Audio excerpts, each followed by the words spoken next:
بسم اللہ الرحمن الرحیم۔ السلام علیکم سویٹ اسلام کے پیارے دوستو، ہم امید کرتے ہیں کہ آپ خیریت سے ہوں گے۔ ہماری دعا ہے کہ اللہ پاک آپ کو خیر و عافیت سے رکھے، آمین۔ پیارے دوستو، سونے سے پہلے لائٹ بند کرنی چاہیے یا نہیں؟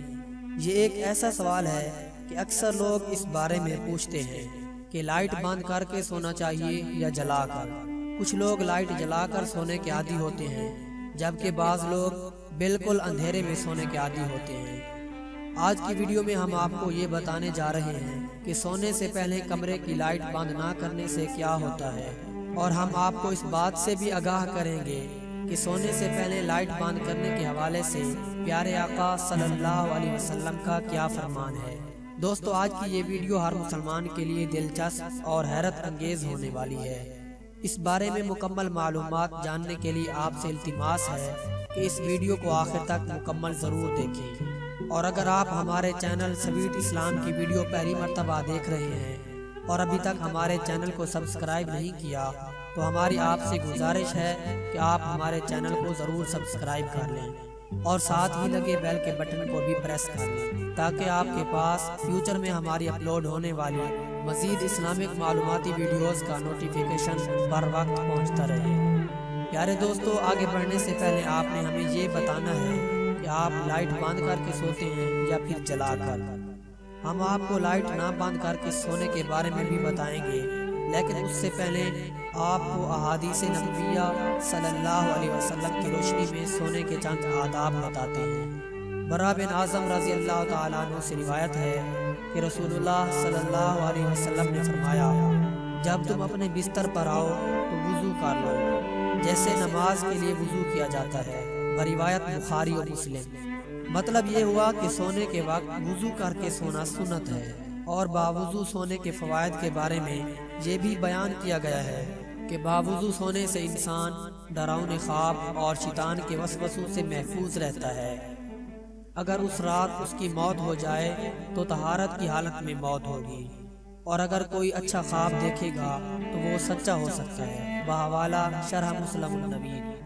اس طرح سے ایک روایت میں یہ بھی آیا ہے کہ سونے سے قبل بسم اللہ کہہ کر 3 مرتبہ بستر کو اچھی طرح جھاڑ لینا چاہیے، جیسا کہ ارشاد ہے کہ جو اپنے بستر سے اٹھ جائے پھر دوبارہ سونے کے لیے آئے تو دوبارہ اس کو جھاڑ لے، کیونکہ معلوم نہیں کہ اس کے جانے کے بعد وہاں کیا کچھ آیا۔ بروایت بخاری و مسلم۔ دوستو، ہمیں چاہیے کہ سونے سے پہلے ان باتوں کا خاص خیال رکھیں۔ چلیے اب بات کرتے ہیں رات کو لائٹ نہ بند کر کے سونے کے حوالے سے۔ تو اس حوالے سے رسول اللہ صلی اللہ علیہ وسلم کی حدیث ہے کہ سونے سے پہلے آگ اور چراغ بجھا دیں، جیسا کہ حضرت جابر بن عبداللہ رضی اللہ تعالی عنہ سے روایت ہے، رسول اللہ صلی اللہ علیہ وسلم نے فرمایا، رات میں جب تم سونے جاؤ تو چراغ بجھا دو اور دروازے بند کر دو۔ بروایت بخاری و مسلم۔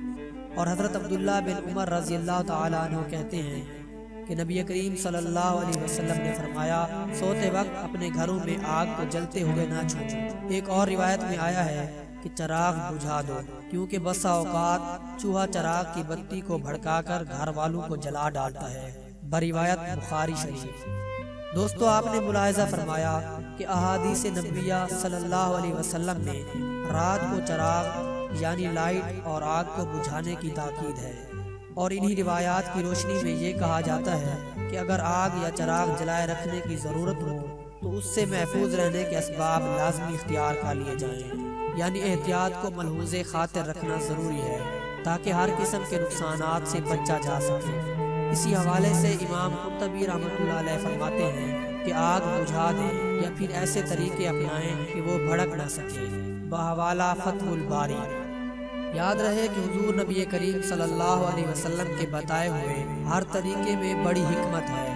اب اگر بات کی جائے موجودہ دور میں لائٹ کی، تو اس سے اگرچہ آگ بھڑکنے کا خدشہ نہیں ہوتا، لیکن پھر بھی روشنی تو موجود رہتی ہے، اور حدیث میں چراغ کا الگ سے ذکر اس لیے کیا گیا ہے کہ اس زمانے میں چراغ روشنی کے لیے جلایا جاتا تھا۔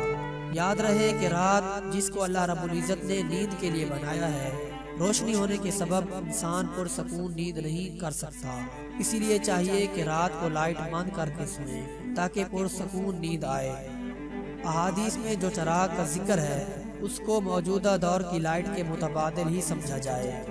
دوستو اب ہم آپ کو سائنسی تحقیق کے مطابق رات کو لائٹ نہ بند کر کے سونے کے نقصانات بتاتے ہیں۔ سائنسی تحقیق سے یہ بات سامنے آئی ہے کہ جو لوگ رات کو سوتے وقت لائٹ بند نہیں کرتے تو ان کا وزن بڑھنے اور ان میں کینسر کی مرض پیدا ہونے کا خدشہ ہوتا ہے۔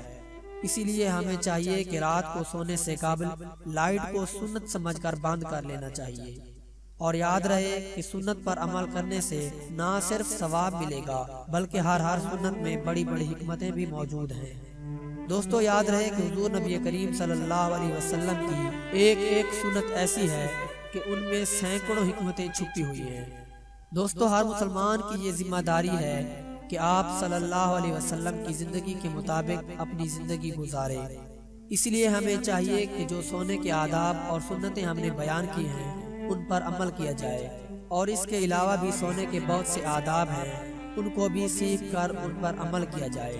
ہر مسلمان پر ضروری ہے کہ وہ رات کو سونے اور لیٹنے کا سنت طریقہ معلوم کرے اور پھر اس کے مطابق سویا کرے۔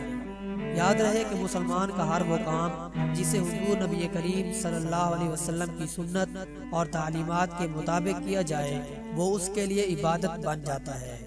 جیسا کہ ایک روایت میں آتا ہے کہ حضرت علی رضی اللہ تعالی عنہ سے ایک مرتبہ کسی یہودی نے سوال کیا کہ آپ لوگ دن میں کتنی دیر عبادت کرتے ہو؟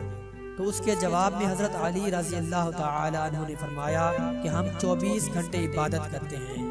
تو اس جواب کو سن کر اس یہودی نے کہا کہ آپ لوگ کھاتے پیتے نہیں ہیں، رات کو سوتے نہیں ہیں اور دنیا کے کام کاج نہیں کرتے۔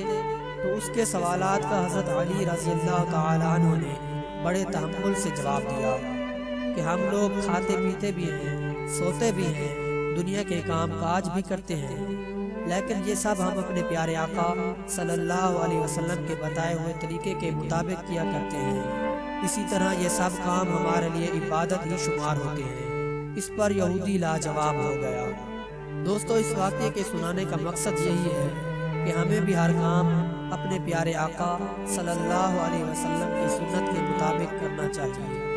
اللہ تعالیٰ سے دعا ہے کہ اللہ ہمیں دین کی سمجھ عطا فرمائے اور اس کے مطابق زندگی بسر کرنے کی توفیق عطا فرمائے۔ اللہ تعالیٰ آپ سب کو اپنے حفظ و امان میں رکھے، آمین۔ اللہ حافظ۔